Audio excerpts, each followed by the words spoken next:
मुझे बहुत अच्छा लगा क्योंकि मैंने सिर्फ इंटरनेट पे देखा ना, तो देखे देखे तो मेरी इच्छा थी कि मैं वहाँ पे जाऊंगी और मेरे आंखों से देखूंगी कि कलाकार कौन है, क्या क्या करते हैं, किस पर पेंटिंग बनाते हैं, कैसे जीते हैं। तो मेरी कांटेक्ट डॉक्टर रानी झा थी और वो मेरी गुरु है और मैं उनके साथ 2 हफ्ते के लिए रहूंगी पेंटिंग सीखने के लिए और ये जानकारी मिलने के लिए। तो थोड़ा सा पेंटिंग सीखी और थोड़ा सा भी बातचीत की और मैं 2 दिन पहले एक सरकारी कार्यक्रम में थी रानी झा के साथ और मैंने देखा कि सरकार क्या क्या कर रहा है उन कलाकारों की मदद करने के लिए।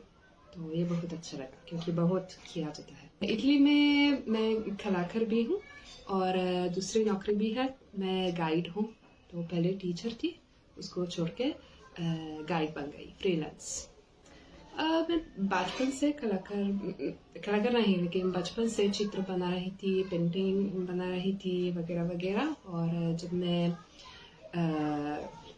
जैसे बढ़ गई, जब मैं एडल्ट थी, तो मैंने फैसला किया कि अभी मेरी कला बढ़ जाऊंगी और मुझे कला बहुत पसंद है, लेकिन मुझे भारत भी बहुत पसंद है। तो इसलिए ये दोनों मिलजुलकर फैसला किया कि भारत जाऊंगी सीखने के लिए। अभी मैं पद्मश्री दुलारी देवी के यहाँ हूँ और दूसरी बार है कि मैं उनसे मिलती हूँ। वो बहुत अच्छी औरत है, बहुत अच्छी कलाकार भी है। तो मैंने उनकी पेंटिंग देखी, ये बहुत बहुत से अच्छे हैं और दीवार पर भी पेंटिंग है, कागज पर भी पेंटिंग है और ये बहुत सुंदर है।